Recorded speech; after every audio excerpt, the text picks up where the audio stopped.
At last, the boy strikes the monster, referring to it as the enemy of his father. The monster screams, warning that they will be cursed by corruption. Leon silences it with a firm command. The scene shifts to Baltaz, the demon of pleasure and corruption. He reflects on his 34 years of existence as a demon, during which he tortured and corrupted countless humans, only to end up imprisoned like this. He notices Spin, the guard outside his prison, and wonders how he might corrupt this machine. Spin demands information from him. Baltaz scoffs, questioning whether he would listen to someone as insignificant as Spin. Spin reports that the 14 hostages have been uncooperative. As nights arrive, the demon suggests that if they want to kill him, they should just do it, claiming he will return regardless. The knights enter with holy water. And as a few drops fall, Baltaz becomes anxious, questioning what it is. He starts to worry about himself. Spin explains that the water's data has been analysed and reasonable conclusions have been drawn, implying that the water holds the answers. As Baltaz laughed, Spin submerged his face in the water, causing him intense pain. After some time, Baltaz gasped out that he was Baltaz, the demon of pleasure and corruption, and questioned whether they thought this would be effective. Spin noted that Baltaz remained uncooperative. Despite the lengthy process, Baltaz still refused to divulge any information. Eventually he complained about not knowing what he was supposed to say. As he claimed to know nothing, Spin confirmed that Baltaz was still uncooperative. Spin reported that the information text amounted to 564 characters, falling short by 9,013 characters of the average length of 39,677 characters among the hostages numbered 1 to 13. Baltaz wondered what this meant. Spin explained that Baltaz could have provided more information. Shocked, Baltaz questioned how he could know how much the other prisoners had revealed. Spin then questioned the necessity of keeping a hostage alive if they failed to provide adequate information.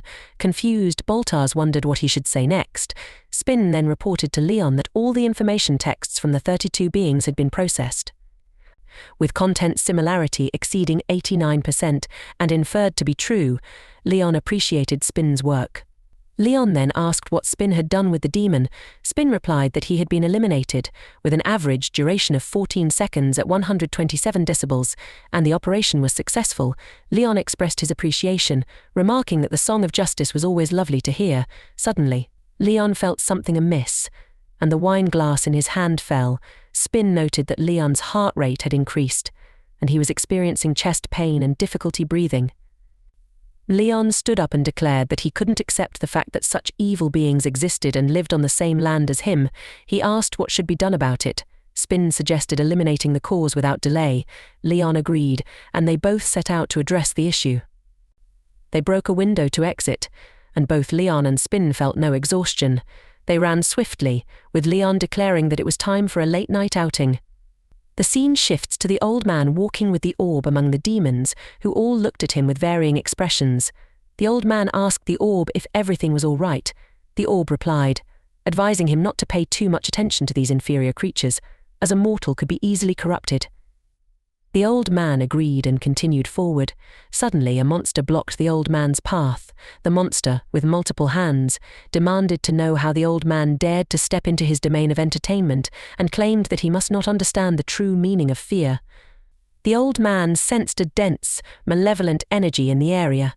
The orb warned the old man not to look at the crown and the great demon of pleasure and corruption, Androgen. The monster criticized the old man as someone without common sense or backbone, referring to him as a goblin who had experienced sudden success. The orb offered something to Androgen that he would find hard to refuse. Androgen asked what the offer was, and then told the orb to understand his place. He boasted that many of the great demons were dead, implying that he did not consider the orb to be on equal footing with him. The orb informed Androgen that the demons who had died were not the only ones, so there was no reason for him to be arrogant. Androgen was shocked by this revelation. The orb explained that it wasn't just their lord who had died during the Great Ascension 180 years ago. The orb was certain that their lord would also perish. The orb recounted the merciless events that transpired during that time. Around 180 years ago, the 5 great evils united for the first time in an attempt to take over the world, but the results were disastrous. 3 of the demon lords were killed, and the remaining demons, terrified of their imminent destruction, begged for help. Leon, consumed by rage, had slain over 10 million demons. The orb claimed to be a survivor from that hellish time. Androgen inquired if the orb knew what had truly happened there. The orb responded that, for any beasts who had succumbed to their instincts, he had mentioned an offer Androgen would find impossible to refuse. Androgen retorted that he would cast the orb's offer into the deepest abyss. The orb then noted that he had heard Androgen was in the midst of carrying out an order from the most distinguished great demon. Androgen declared that it was almost over. Even if she held on, she was still immortal, and the end was near. Afterward, the old man and the orb arrived in the forest. The old man asked if everything was finished now. The orb replied that it was the most effective method they had, with the odds of winning being 7-3-7 in favor of Androgen, and 3 for the other party. The old man inquired if that meant they would win for sure if he and the orb intervened. The orb responded that it wasn't going to join the fight. The old man was shocked and asked where he should go next. The orb suggested they head to the corpse harvesters near the palace forest, noting that these creatures were known for their formidable attack power. The old man agreed and soon spotted someone ahead. He asked the orb if this was one of the corpse harvesters. The orb confirmed that it was and advised the old man to hide. Just then, something emerged to grab and hang the creature, which began screaming loudly.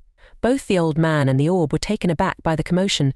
Meanwhile, Leon was with Spin and asked if Spin was finished. Spin replied that the assumptions had been confirmed, and that there were more alive. The last one was observing something.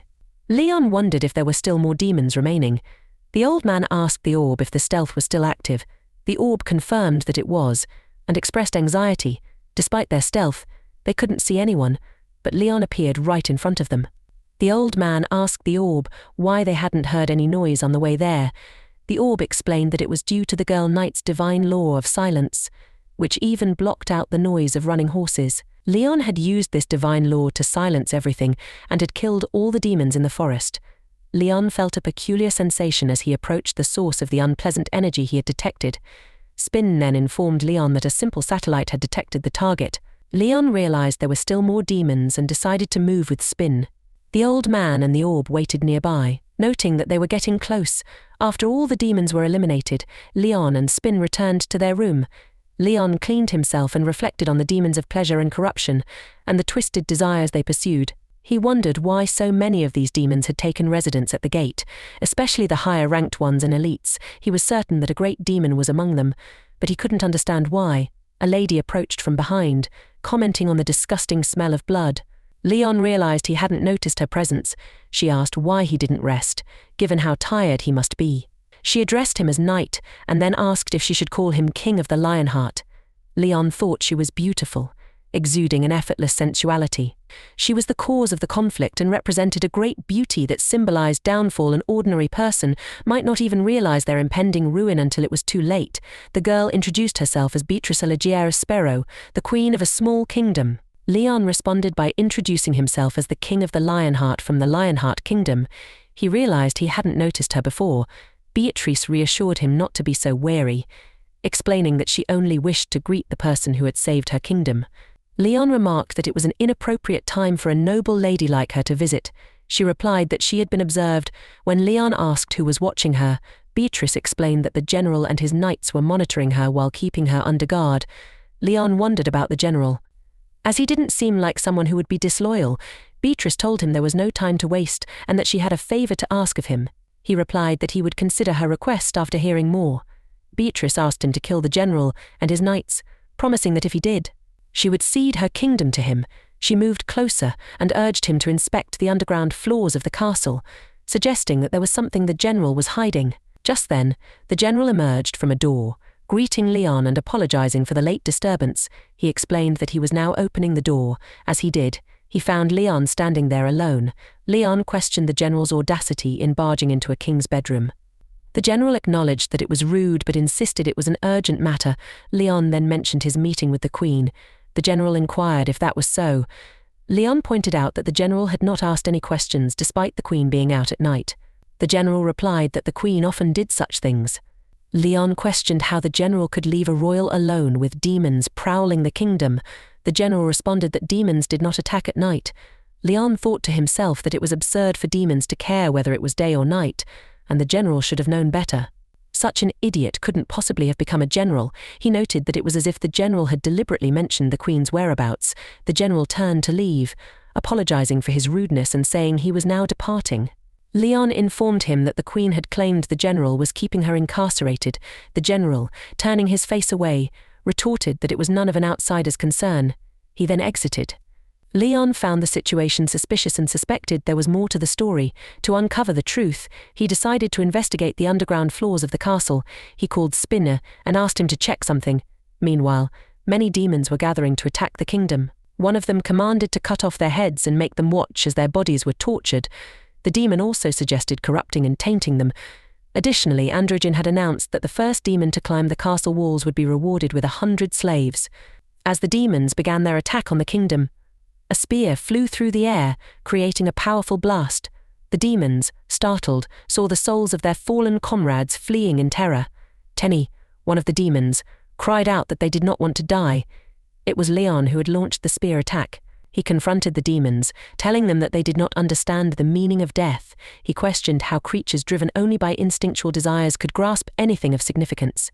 Drawing his sword, Leon declared that he would teach them the value of life. He challenged them to come forward and face him, their fear palpable in the air. Meanwhile, the general arrived in the underground floors. A knight approached him.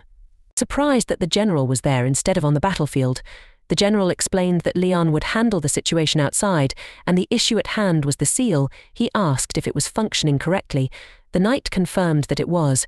Unseen and silent, Spin observed the proceedings. The general indicated that they were close and that, with just a bit more patience, 100 years of resentment would be fulfilled. He then removed the cover from the seal, and Spin continued to watch closely. Hi guys, don't forget to like, comment and subscribe if you enjoy the content.